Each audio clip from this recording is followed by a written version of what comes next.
What if I told you that the delicious, comforting dishes we now know as soul food actually originated from the scraps of a brutal past? How did the remnants of slavery transform into a celebrated cuisine, one that embodies resilience and cultural pride? Today, we're uncovering 25 disturbing slave foods you never knew about. 1. Snake soup. Yeah, you heard me right. Snake soup. Enslaved people hunted whatever moved, and snakes were fair game. Once skinned and cleaned, the meat was boiled into a thin broth with wild herbs or thickened into a stew with cornmeal dumplings if they were lucky. Snake meat is surprisingly lean, tasting like chicken that just went to the gym. For people with nothing else, it was protein in its purest, most slippery form. Catching a snake wasn't just dinner, it was courage served hot. The soup wasn't only survival, it became a way of reclaiming control.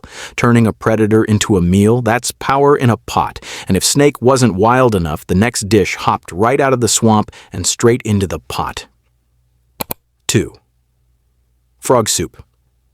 Frogs might sound like a dare, but to enslaved people, they were an accessible meat source, especially in swampy areas.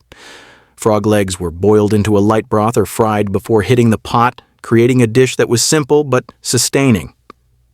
The taste? Think delicate chicken, but wetter. Frog soup filled bellies when rations ran out, and unlike livestock, frogs didn't require permission to catch. They were free food, leaping opportunities for survival. Kids often joined in catching them, turning survival into teamwork. It was risky, muddy, and definitely not glamorous. But when hunger ruled, frog soup became a family project.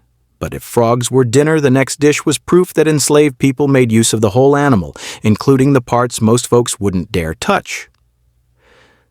3. Cowhead forget sirloin and ribeye. On plantations, enslaved people often got scraps, and scraps included the cow head. Sounds grim, but every inch of it was used. The cheeks, tongue, brains, and even eyeballs could be boiled down into stews or roasted in hot ash. Cheek meat was tender and rich. Tongue became a delicacy when slow-boiled, and brains, when scrambled with cornmeal, turned into survival hash. Nothing went to waste. If you've ever had tacos de cabeza in Mexican cuisine, you're basically eating the same tradition that enslaved Africans carried in their own kitchens.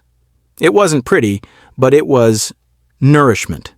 Cowhead reminded everyone that food isn't always about luxury. It's about survival, with flavor squeezed from every inch. But if the cow's head wasn't shocking enough, wait until you hear about the dish that literally came with a shell. 4. Turtle soup turtles were slow-moving survival meals. Enslaved people, especially in coastal regions, caught turtles and turned them into soup that was surprisingly rich.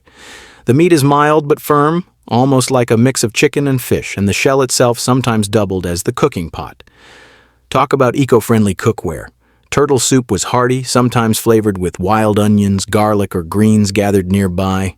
It could stretch to feed many, and every part of the turtle was used. Shells became bowls, fat became oil, and meat became the meal. Catching one wasn't easy, they bite back, but when successful, turtle soup was a rare feast, and if turtle soup sounds wild, the next dish will take you straight underwater, where survival meant scooping up whatever squirmed. 5. Snail and eel soup. In the ditches, rivers, and swamps around plantations, enslaved people found snails and eels. Slimy? Yes. Nutritious? Absolutely. Snails were boiled, sometimes with wild greens, while eels were skinned and stewed, creating a dish high in protein and fat when both were scarce. Snails added chewy texture, while eel provided richness that mimicked fish but with more oil. Combined, snail and eel soup wasn't just a meal, it was innovation. It showed how enslaved people adapted, using every resource in their environment, no matter how unappetizing it looked at first. What outsiders dismissed as vermin became survival cuisine.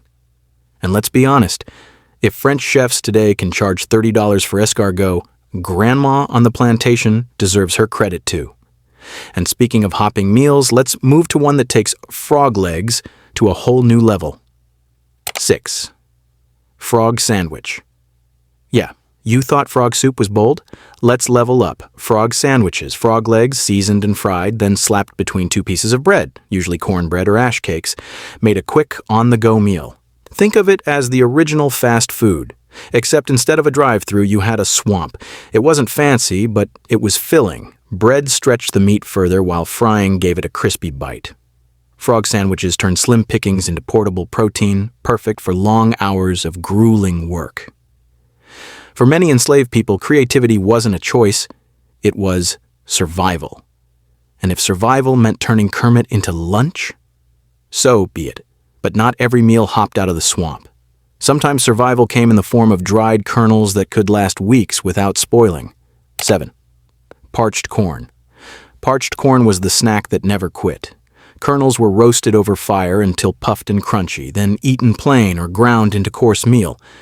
It was lightweight, portable, and stayed good for ages, which made it the perfect ration for long work days, or secret stashes. Sometimes enslaved people mixed parched corn with a little salt, molasses, or bacon fat if they could get it. It wasn't gourmet, but it was fuel.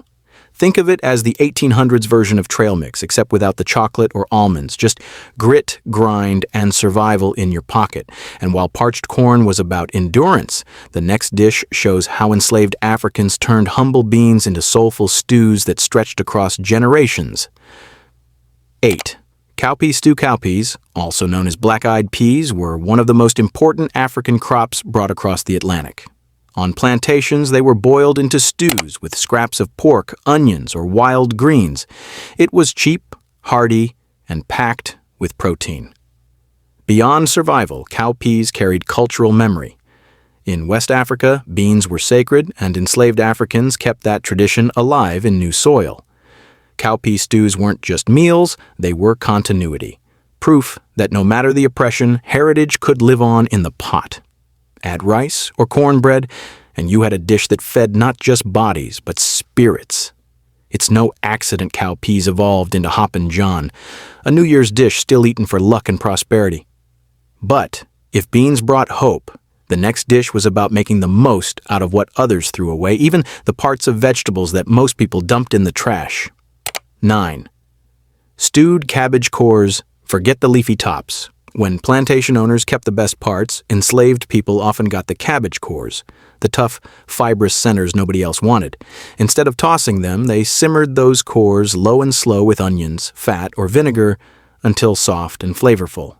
It was thrift turned into tradition. The stewed cores weren't glamorous, but they stretched scraps into meals. Over time, even humble cabbage became part of soul food spreads, seasoned and stewed until they carried depth and comfort. What others dismissed as waste became nourishment. Enslaved cooks didn't just survive off scraps. They transformed them into dishes that told stories of resilience. And while cabbage cores were reclaimed scraps, the next food was pure sweetness, snatched straight from the wild vines of the South. 10. Wild muscadine grapes. Plantation fields weren't just rows of cotton. Wild vines of muscadine grapes often grew nearby. Enslaved Africans foraged these thick-skinned grapes, eating them fresh, fermenting them into drinks, or cooking them into preserves. Muscadines were more than food. They were little bursts of joy in a world built on hardship. Sweet, tart, and messy, they stained fingers and lips, leaving purple smiles on kids who risked sneaking them during long days in the fields. These grapes carried cultural echoes, too. In Africa, fruit was a communal food, shared, celebrated, cherished. On plantations, muscadines gave a taste of freedom, a reminder that nature still offered sweetness even in bitter times. But while grapes were wild and sweet, the next dish was a mashup of okra and corn that kept African flavors alive across centuries. 11. Okra and corn mash. If survival had a signature dish, this was it. Okra, brought directly from Africa, was mixed with corn, another staple of the South, to create a thick mash that fed stomachs and souls. Okra gave it body, and that famous slime became a natural thickener, while corn added carbs to keep folks going through back-breaking labor. Sometimes it was plain, just boiled together. Other times, enslaved cooks jazzed it up with pork fat, onions, or peppers when they could snag them. It was cheap, filling, and deeply African at its roots. Okra and corn mash wasn't just about staying alive, it was about staying connected. Every spoonful whispered of gumbo stews and soups across the Atlantic, proving that even in bondage, food was resistance. But while okra connected back to Africa, the next drink was pure plantation survival, sweetened water that kept people moving through punishing heat. 12. Molasses water forget Gatorade. Enslaved Africans on plantations had molasses water, the original energy drink. Plantation owners often gave molasses as part of rations because it was cheap, shelf-stable, and packed with sugar. Mixed with water, it became a quick, sweet drink that offered just enough energy to keep people working in the fields. It wasn't glamorous, but it did the job. Molasses water was hydrating, calorie-dense, and easy to make. Kids drank it, adults relied on it, and it became one of those quiet staples that fueled survival every single day. Modern chefs might call it a rustic syrup infusion. Back then, it was just one more way to stretch scraps into life.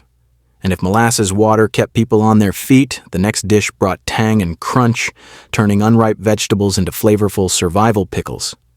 13. Green tomato chow chow. When you couldn't afford to let food go to waste, you got creative. Enter green tomato chow chow, a relish made from unripe tomatoes chopped and pickled with peppers, onions, vinegar, and spices. For enslaved Africans, chow chow was magic. A spoonful could transform bland cornmeal mush into something flavorful. It added brightness, tang, and crunch to otherwise heavy or repetitive meals. And since it preserved vegetables, it meant food could last through lean seasons. Chow chow wasn't just condiment, it was cultural adaptation. Born out of necessity, it later became a Southern staple, showing how enslaved cooks built flavor from scarcity. And while chow chow gave zest, the next food was a grind, literally. 14. Cracked corn grits. Plantation rations often included cornmeal, but sometimes enslaved people got cracked corn, the rough, gritty version. Boiled into porridge, it became grits. With salt and fat, it turned into fuel that carried people through endless hours in the fields.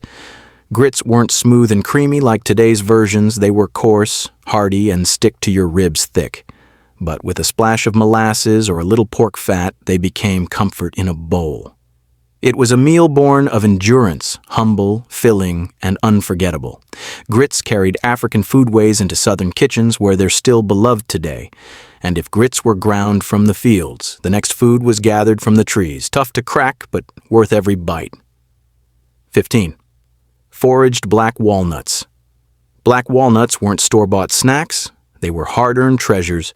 Enslaved Africans foraged them from wild trees, cracking the rock-hard shells with stones or hammers to get to the rich, earthy nuts inside. They were eaten raw, roasted, or baked into ash cakes when possible. Beyond food, walnuts provided oil, medicine, and even dye for clothing. For families with little access to fat or protein, nuts were lifesavers. Cracking them was a struggle, but eating them was pure reward. Black walnuts proved that even the land offered gifts, if you knew where and how to look. And speaking of land's gifts, the next dish roasted fresh corn in its husk, giving enslaved people one of the simplest but most satisfying plantation meals. 16. Roasted green corn in husk. Before corn made it to the mill for meal or grits, enslaved people often ate it straight from the field. Green ears were roasted right in the husk, either on open flames or buried in hot ash, until the kernels turned smoky and tender. This was fast food, plantation style. The husk kept the corn juicy while the fire gave it char and sweetness. It wasn't just survival, it was flavor. Imagine long work days broken up by a quick roasted ear snatched from the fire. Simple, rustic, and deeply satisfying. Corn was life. It fueled stews, mush, breads, and grits. But roasted green corn? That was the purest, rawest taste of the land itself, and while corn gave simple satisfaction, the next dish threw in whatever grew in the patch, creating a rustic stew that blended survival with creativity. 17. Pumpkin and wild greens pottage plantations grew plenty of pumpkins and turnips, and enslaved people often scavenged leftovers or seconds. Toss those with wild greens like dandelion or pokeweed, and you had a humble but hearty pottage. Think of it as the original everything soup. Pumpkin provided starch and sweetness, greens added nutrients, and a scrap of meat or fat made it rich. It wasn't just about feeding the belly. It was about using whatever the land or the trash pile offered. This dish carried African traditions of mixing vegetables and leaves into soups, a food way that traveled through the Middle Passage and adapted to new soil. Pumpkin and wild greens pottage wasn't glamorous, but it was nourishment turned resistance. But if pottage was the veggie mix of survival, the next dish came from broken grains that still held life. 18. Broken rice porridge rice was king in the Low Country, but enslaved people rarely saw the finest grains. Instead, they often received broken rice, bits and fragments left after milling, but waste wasn't an option. Broken rice was boiled into porridge, sometimes sweetened with molasses or flavored with scraps of salt pork if available. It was filling, easy to digest, and adaptable. Kids grew up on it, elders relied on it, and workers carried it in their stomachs as fuel for endless labor. Broken rice carried cultural weight too. In West Africa, rice was sacred. Enslaved cooks used even scraps to preserve traditions, ensuring that rice, no matter how humble, remained central to their story. And while broken rice was about making scraps work, the next dish took a whole animal part most people avoided and boiled it into survival food. 19. Boiled cow tongue. If you think cow tongue is weird, remember, enslaved people rarely got prime cuts. Tongue was one of the throwaway parts, but resourceful cooks turned it into tender, flavorful meals. Boiled slowly with onions, garlic, and spices, when available, cow tongue became soft and rich, almost like brisket. Once cooled, it could be sliced thin and eaten with bread or shredded into stews. It wasn't luxury, it was survival alchemy, transforming scraps into something nourishing. Tongue, like many undesirable cuts, proved that enslaved cooks could coax flavor out of anything. But if tongue was about meat from scraps, the next dish dug into the wild fields, pulling flavor straight from the ground. 20. Wild onion and garlic soup.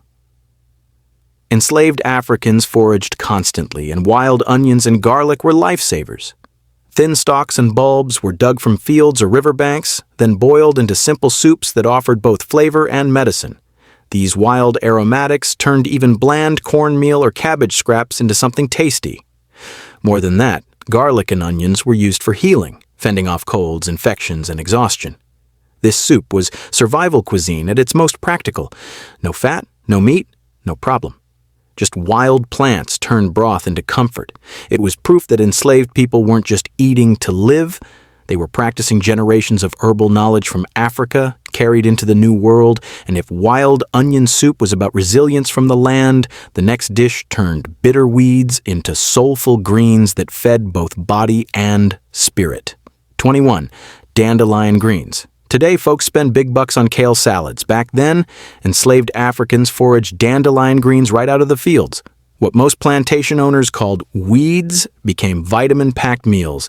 The greens were bitter, but a slow simmer with a chunk of salt pork or a splash of vinegar mellowed them into something rich and hearty.